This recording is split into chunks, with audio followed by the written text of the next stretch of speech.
My sisters and brothers, we celebrate today this great solemnity of the Immaculate Conception of the Blessed Virgin Mary. And several years ago, a good friend said to me around this time of year, someone who probably should have known better, you probably have had this conversation or one very similar to it, come up to me and says, well, that was a short pregnancy. It's like, what do you mean? Oh, we're celebrating Jesus conceiving, Mary conceiving Jesus. It's just a couple of weeks before Christmas, and of course you know. Of course, that's not what we're celebrating today, huh? I know you know better, but I'm sure you've had this conversation. We celebrated, of course, the conception of Jesus in the womb of Mary, all the way back in March 25th at the Feast of the Annunciation, right? Not uncoincidentally, I just made that word up.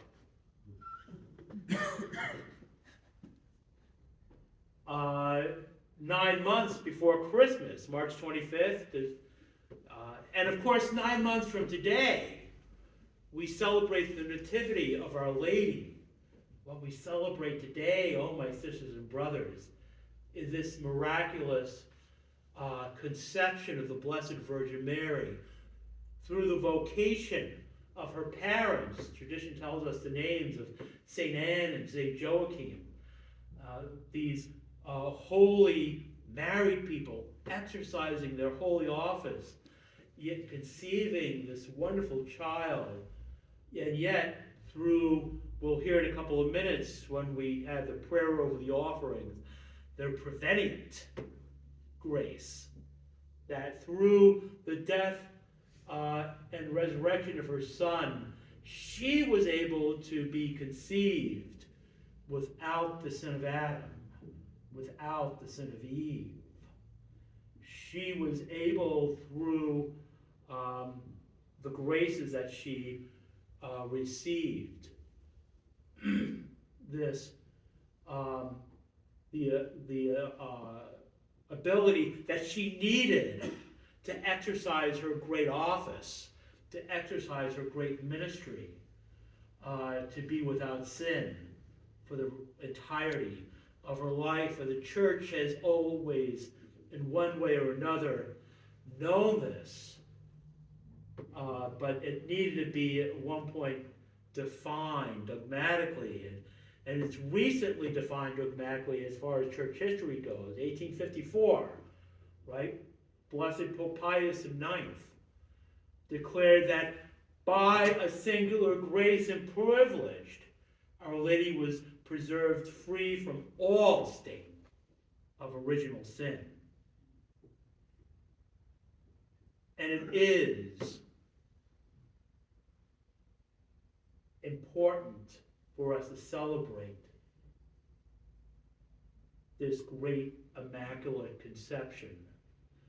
It is important to recognize that it is with the cooperation of Mary's, yes, of Our Lady's great ministry, through the grace she received in her Immaculate Conception, that the Lord has made his salvation known, that God, in the sight of the nations, has revealed his justice. Oh, my sisters and brothers,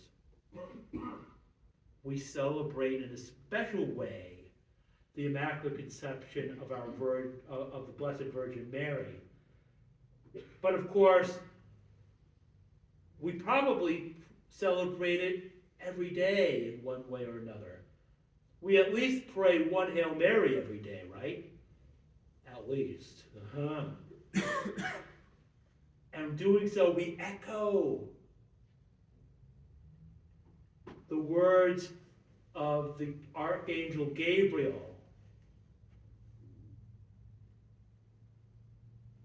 Hail, full of grace. Hail, you who have grace to the fullest. freed as she was, freed as she is from any stain of sin. Oh, my sisters and brothers, we recognize that Our Lady, being the handmaid of the Lord, letting it be done to her according to the words spoken by the Archangel Gabriel, that she becomes the new Eve.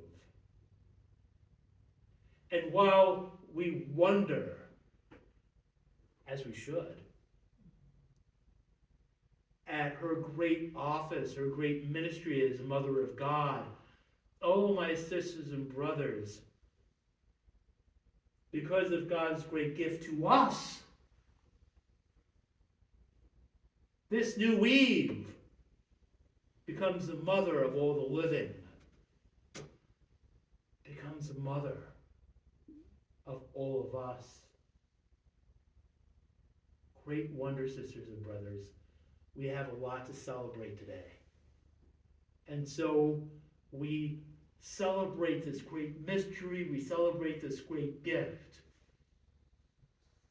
That although we don't celebrate the conception of Jesus in Mary's womb, we recognize how essential, how fitting it was for Jesus' own mother to be freed from any stain of sin.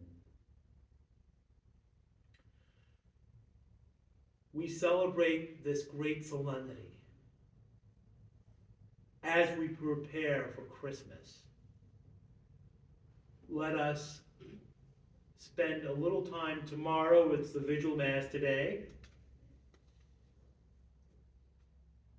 giving thanks for the great gift and wondering at the great mystery of the Immaculate Conception of the Blessed Virgin Mary. Praise be Jesus Christ, now and forever.